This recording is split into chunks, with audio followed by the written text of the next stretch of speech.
ಸತ್ಯ ಸ್ಪರ್ಶ ಕನ್ನಡ ಟಿವಿ ವೀಕ್ಷಕರಿಗೆ ಸ್ವಾಗತ ಸುಸ್ವಾಗತ.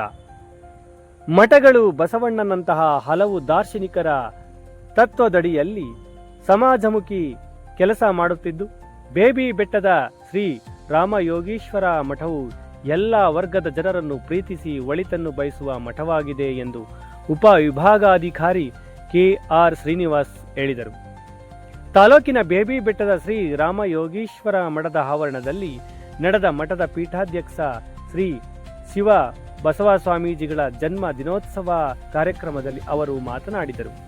ಸಮಾಜದಲ್ಲಿ ಮೌಲ್ಯಗಳು ಕುಸಿಯುತ್ತಿರುವ ಇಂದಿನ ಸಂದರ್ಭದಲ್ಲಿ ಮಠಗಳು ಸಮಾಜದ ಅಂಕುಡೊಂಕುಗಳನ್ನು ತಿದ್ದಿ ಉತ್ತಮ ಬದುಕು ನಡೆಸುವಂತೆ ಮಾಡುತ್ತಿವೆ. ಮಠಾಧೀಶರ ತ್ಯಾಗ ದೊಡ್ಡದು.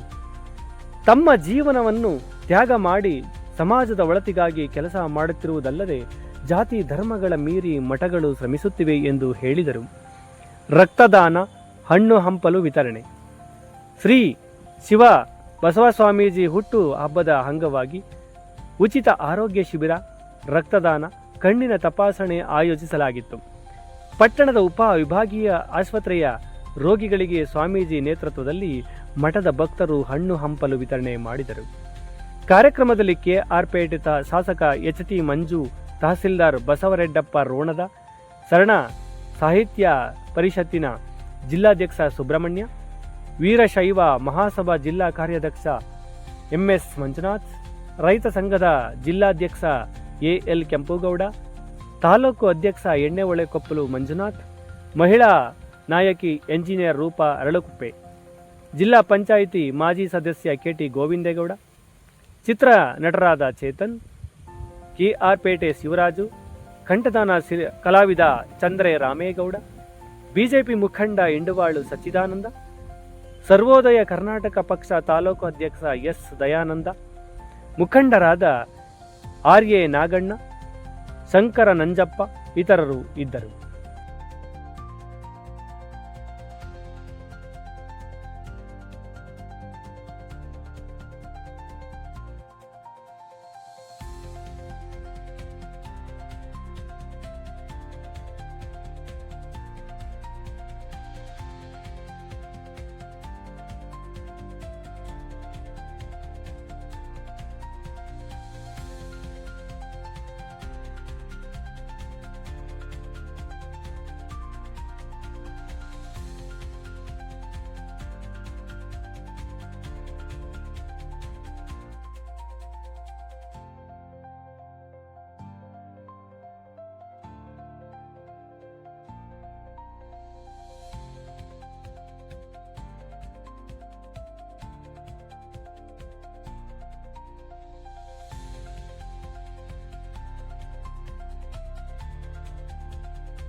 ರಾಮಯೋಗೀಶ್ವರ ಮಠ, ಬೇಬಿ ಬೆಟ್ಟ, ಚಿನ್ಕುಡ್ಲಿ ಹೋಬಳಿ ಮತ್ತು ಪಾಂಡುಪುರ ತಾಲೂಕು. ಈ ಒಂದು ಮಠದಲ್ಲಿ ಶ್ರೀ ಶ್ರೀ ಶಿವಬಸವ ಸ್ವಾಮೀಜಿರು, ನಮ್ಮ ಪ್ರೀತಿಯ ಬೇಬಿ ಮಠದ ಸ್ವಾಮೀಜಿಗಳ ಏನು ಹುಟ್ಟಿದ ಹಬ್ಬ ವರ್ಧಂತಿಗೆ ನಾವೆಲ್ಲರೂ ಕೂಡ ಇವತ್ತು ಸೇರಿದ್ದೀವಿ. ಬಹಳ ಸಂತೋಷದ ವಿಚಾರ. ಪಾಂಡುಪುರ ತಾಲೂಕಿನಲ್ಲಿ ಇಂಥೊಂದು ಕಾರ್ಯಕ್ರಮ ನಡೀತಾ ಇರುವಂಥದ್ದು.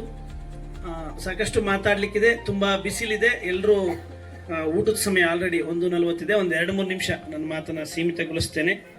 ವಿಷಯಗಳು ನಾನು ನೋಡಿದ್ದೀನಿ. ಅರ್ಕಲಗೂಡು ತಾಲೂಕಿಂದನೂ ಸಾವಿರಾರು ಜನ ಬಂದಿರೋ ಕಳೆದ ಸರಿ ಕಾರ್ಯಕ್ರಮ ಆದಾಗ ನಾಡಿನ ವಿವಿಧ ಭಾಗಗಳಿಂದನೂ ಕೂಡ ಭಕ್ತರನ್ನ ಪೂಜ್ಯ ಗುರುಗಳು ಸಂಪಾದಿಸಿದರೆ ಇವತ್ತು ಅನೇಕ ಕಡೆಯಿಂದಿದ್ದೀರಿ.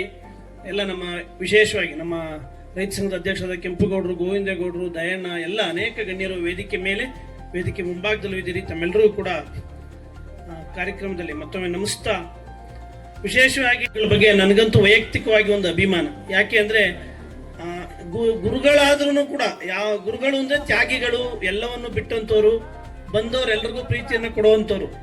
ಕೆಲವೊಮ್ಮೆ ಆ ಭಕ್ತಗಣ ಹೆಚ್ಚಾದಾಗ ಎಲ್ಲೋ ಒಂದ್ಸರಿ ಅವ್ರಿಗೂ ಕೂಡ ಅಹಂಕಾರ ಬರುವಂತ ಸಾಧ್ಯತೆಗಳು ಇರುತ್ತೆ. ಗುರುಗಳಿಗೂ ಕೂಡ ನಮ್ಮ ಗುರುಗಳು ಅಹಂಕಾರನ ಪದಾನೇ ಗೊತ್ತಿಲ್ಲ. ವಿನಯವಂತಿಕೆಗೆ ಮತ್ತೊಂದು ಹೆಸರು ನಮ್ಮ ಗುರುಗಳು. ಇವತ್ತಿನ ಸಮಾಜ ಬಹಳ ಯಾವುದೋ ದಿಕ್ಕಿಗೆ ಹೋಗ್ತಿದೆ. ನಮ್ಮ ಬಸವಣ್ಣನವರ ವಚನ, ವಿಶೇಷವಾಗಿ ಈ ಮಠಗಳು ಬಸವ ತತ್ವದ ಮೇಲೆ ನಡೀತಾ ಇರುವಂತ ಮಠಗಳು.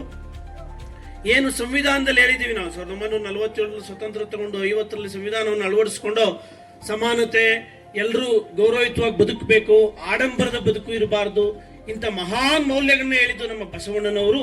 ಅಂತ ಒಂದು ತತ್ವದಲ್ಲಿ ಸಮಾಜವನ್ನು ನಾವು ಒಟ್ಟಾಗಿ ನಡೆಸ್ಕೊಂಡು ಹೋಗ್ಬೇಕು. ಎಲ್ಲರೂ ಕೂಡ ನೆಮ್ಮದಿಯ ಜೀವನವನ್ನು ಬದುಕೋದಕ್ಕೆ ನಾವು ಕಾರಣಕರ್ತರಾಗಬೇಕು ಅಂತ ಇರೋದು ನಮ್ಮೆಲ್ಲರೂ ಭಾಗ್ಯ. ಬಸವಣ್ಣನವರ ವಚನದಲ್ಲಿ ಹೇಳ್ತಾರೆ, ಒಲೆ ಹತ್ತಿ ಉರಿದರೆ ನಿಲ್ಲಬಹುದಲ್ಲದೆ ದರೆ ಹತ್ತಿ ಉರಿದರೆ ನಿಲ್ಲಲು ಬಾರದು. ಒಲೆ ಹತ್ತಿ ಉರಿದರೆ ನಿಲ್ಲಬಹುದಲ್ಲದೆ ದರೆ ಹತ್ತಿ ಉರಿದರೆ ನಿಲ್ಲಲು ಬಾರದು.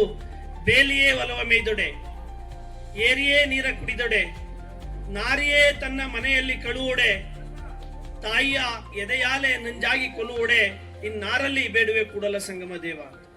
ಆ ಪರಿಸ್ಥಿತಿಗೆ ಈ ವಚನವನ್ನು ನಾವು ಚೆನ್ನಾಗಿ ನೆನ್ಪಿಟ್ಕೋಬೇಕಾಗಿದೆ. ಯಾರು ನಮ್ಮನ್ನ ಕಾಯಬೇಕಾಗಿತ್ತು, ಸರ್ಕಾರ ಇರ್ಬೋದು, ಅಧಿಕಾರಿಗಳಿರ್ಬೋದು, ವ್ಯವಸ್ಥೆ ಎಲ್ಲವೂ ಸರಿಯಾಗಿ ನಡೀತಿದೆ ಅಂತ ಅನ್ನಿಸ್ತಿದೆಯಾ? ನಮಗೆ ಸಾಕಷ್ಟು ಆರೋಪಗಳಿದೆ ವ್ಯವಸ್ಥೆ ಬಗ್ಗೆ. ಅಂದ್ರೆ ಎಲ್ಲ ಒಂದ್ ಕಡೆ ನಮ್ಮ ಸಂವಿಧಾನ ನಡೀತಾ ಇಲ್ಲ. ಅಂದ್ರೆ ಜನಸಂಖ್ಯೆ ಹೆಚ್ಚಾಗಿದ್ದಾಗ 140 ಕೋಟಿ ಜನಸಂಖ್ಯೆ ಆಗಿದೆ. ಅಂದ್ರೆ 100 ಕೋಟಿ ಜನಸಂಖ್ಯೆ ಹೆಚ್ಚಾಗಿದೆ ಭಾರತದಲ್ಲಿ. ಯಾಕೆ?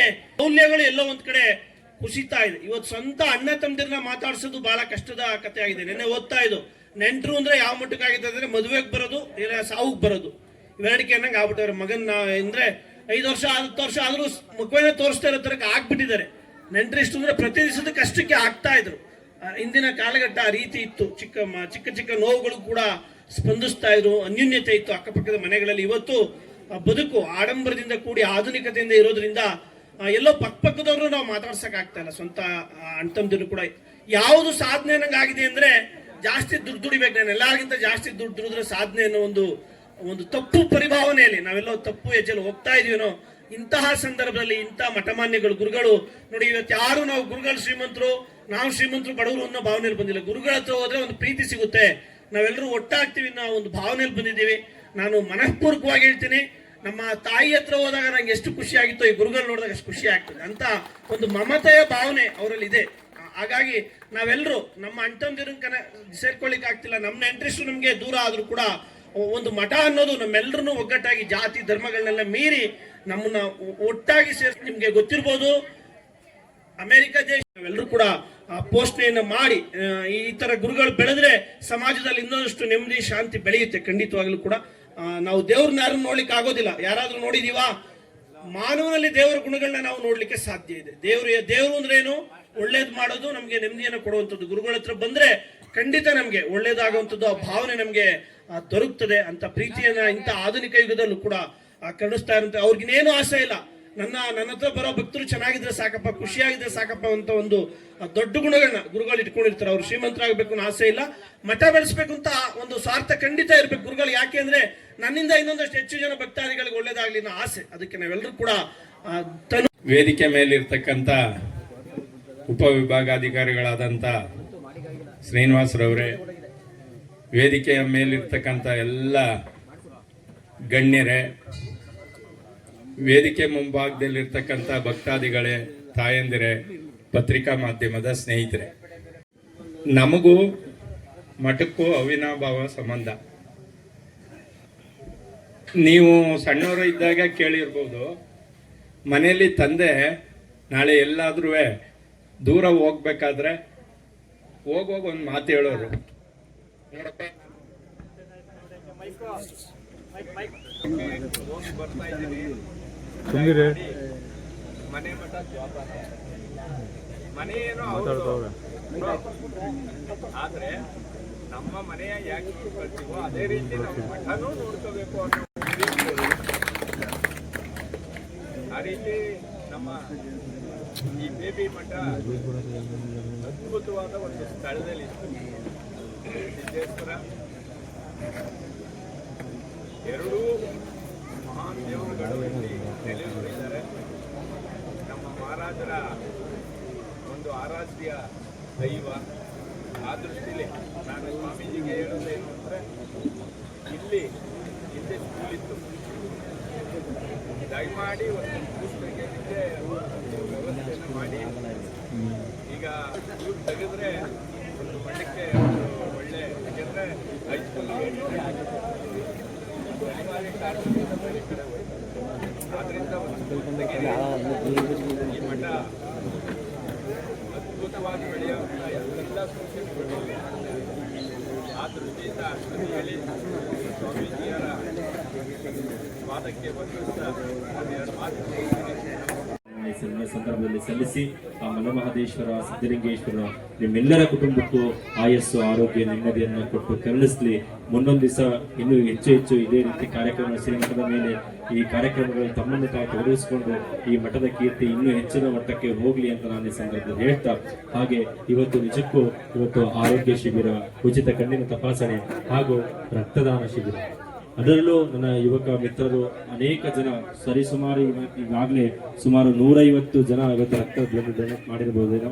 ಆ ನಿಟ್ಟಿನಲ್ಲಿ ಪ್ರತಿಯೊಬ್ಬ, ಯಾಕೆಂತಂದ್ರೆ ಜೀವ ದಾನ ಮಾಡಬೇಕು, ಜೀವ ಉಳಿಸ್ಬೇಕು ಅಂತಂದ್ರೆ ರಕ್ತದಾನ ಬಹಳ ಶ್ರೇಷ್ಠ ಅಂತ ಹೇಳ್ತಾರೆ. ಏನ್ ಬೇಕಾದ್ರೂ ಮಾಡ್ಬೋದಂತ ಅದು ರಕ್ತದಾನ ಮಾಡೋಕ್ಕಾಗಲ್ಲ.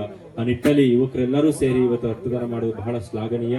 ಆ ನಿಟ್ಟಿನಲ್ಲಿ ಭಗವಂತ ಅವರ ಕುಟುಂಬಕ್ಕೂ ಆಯಸ್ಸು, ಆರೋಗ್ಯ, ನೆಮ್ಮದಿಯನ್ನು ಕೊಟ್ಟು ಕರುಣಿಸಲಿ ಅಂತ ನಾನು ಈ ಸಂದರ್ಭದಲ್ಲಿ ಹೇಳ್ತಾ, ಹಾಗೆ ಈ ಕಾರ್ಯಕ್ರಮಕ್ಕೆ ಪ್ರತ್ಯಕ್ಷವಾಗಿ ಪರೋಕ್ಷವಾಗಿ ಸಹಕರಿಸಿದ ಎಲ್ಲ ನನ್ನ ಆತ್ಮೀಯರಿಗೆ, ಎಲ್ಲ ನನ್ನ ಶ್ರೀಮಠದ ಸದ್ಭಕ್ತರಿಗೆ ನಾನು ಮತ್ತೊಮ್ಮೆ ತುಂಬು ಹೃದಯದ ಧನ್ಯವಾದಗಳನ್ನ ಈ ಸಂದರ್ಭದಲ್ಲಿ ಸಲ್ಲಿಸಿ, ಎಲ್ಲರಿಗೂ ಆ ಭಗವಂತ ಆಯಸ್ಸು, ಆರೋಗ್ಯ, ನೆಮ್ಮದಿಯನ್ನು ಕೊಟ್ಟು ಕರುಣಿಸಲಿ ಅಂತ ನಾನು ಈ ಸಂದರ್ಭದಲ್ಲಿ ಹೇಳ್ತಾ